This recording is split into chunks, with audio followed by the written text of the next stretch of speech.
Hello, it's Dr. Kevin Sansberry with Nonprofit Connect. Today's conversation is going to be about a topic that I'm sure you've heard about or thought about in your career, and it's managing upward.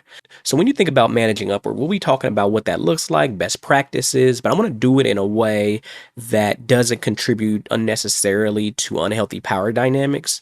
And so, I hope you learn something new or it gives you something to think about. Let's talk about it. All right, so managing upward. So when we think about what that is essentially the actions and behaviors that one takes to skillfully build a positive relationship through communication, gaining alignment, and alike with a individual or a group of folks who you don't that are not on your level, basically, and so you report to them in a lot of ways. So this could be a board, this can be supervisors, this could even be the community, whoever it might be. The first piece that I'll talk about is mindset, and we'll talk about the mindset you need to be in to be effective here. And then the second part we'll talk about is behaviors, and I'll give you some tactical behaviors to walk away with and go try out, right? Jumping into mindsets, your goal, and when we think about what your goal is here, it's alignment. Your goal is not to contribute to someone's anxiety. Your goal is not to create a feedback loop that increases micromanagement. Your goal is alignment, and you can take that goal of alignment to mean like alignment with peers, alignment with coworkers, alignment with people you report to. Alignment could be a goal you can take anywhere, any organization or chart. So with that being said, from a mindset standpoint, you want to understand your organization's goals and objectives. And so what that means is aligning what you do in your efforts to the broader organizational goals. If you are doing that, you are gaining trust with people around you. I have to check in less, right? Let's say I work in marketing and I know our organization wants to, contribute more dollars to the Latino, Latinx community in northeast of the city or whatever, right? And so let's say that's a goal. Well, my marketing efforts are going to shift and morph into how can we, achieve that goal as relates to what I do every day. So you always want to make sure from a mindset standpoint, you're thinking about that broader kind of organizational, vision. You want to take, like, we call that in the research, an entrepreneurial mindset. You want to kind of develop your own entrepreneurial mindset. Like, if this were my business, this is how I would do. This is how strategic I would think. And so you want to develop that in row. The second aspect we want to think about from a mindset standpoint is learning preferred ways of working. And so what that could look like is essentially adapting, how we work to improve communication and efficiency. And so you might have heard of the golden rule: treat others how you would want to be treated. I would say, let's bring in the platinum rule: treat others how they want to be treated. So the notion of a platinum rule is not just an upward management communication or context. It's a context you can apply anywhere. But as it relates to upward communication, let's say, you're in meetings with this supervisor of yours and you've learned that concise reports like bullet points work better.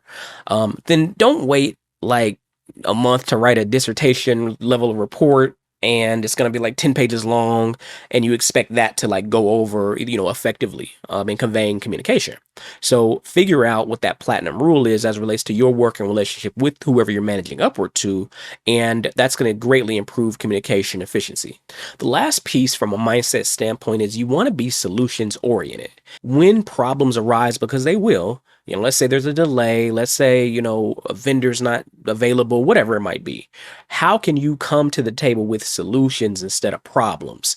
And so as it relates to managing upward, how are you known to be a solution-oriented person versus a person that requires the supervisor to help you solve your problems?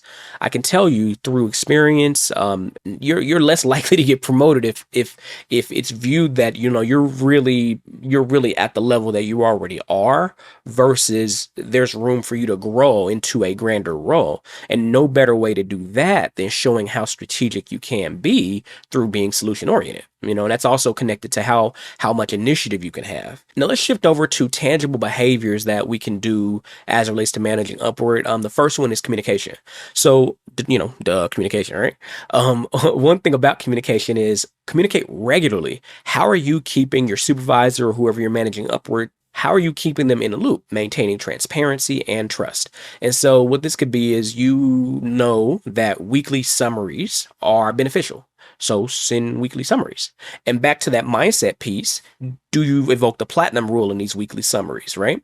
Are they long reports? Are they paragraphs? Are they bullet points? Are they graphics? Are they data? Whatever, right? Think about, what will be important to convey, and think about how to convey to whoever your audience is, right? So in this case, it's the supervisor, right? And so you want to know thy audience. Next, from a behavioral standpoint, and I guess this can also go to mindset too, but it's future orientation. And so proactively engage in proactively thinking ahead, because this could significantly ease the workload, and this could also be beneficial for the working relationship with whoever you're upward managing to. And so what that could mean is, let's say there's a board meeting coming, and it's a big board meeting, and we'll need data, so start compiling that before you're asked to compile that, and you can provide this ahead of time before you're even being before it's even been requested to you. This is a way to anticipate needs of folks that you work with effectively. And again, this behavior is not only helpful for managing upward, it's helpful for managing diagonal. All right, is it diagonal? I guess it's lateral. It's helpful for managing lateral. It's helpful for managing downward. It's helpful for managing everywhere. So the next one is being mindful of time and utilizing time wisely. So when you have, one-on-one meetings, don't use these one-on-one meetings as a way to, provide all the detail if that's not beneficial for the one-on-one meeting. Because let's say you don't have another one-on-one meeting in, for 2 weeks, how can you be mindful of the time you utilize in person? Maybe this is the time where you can talk through conundrums and talk through some solutions that you brought forward.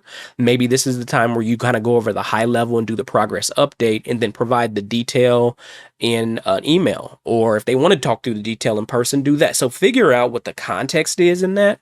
And one thing I'll say related to, how you spend a one-on-one meeting, depending on the context, you might need to spend detail for that meeting, but you want to think about this strategically before the one-on-one meeting, just so that you don't waste your time or the person you're meeting with's time.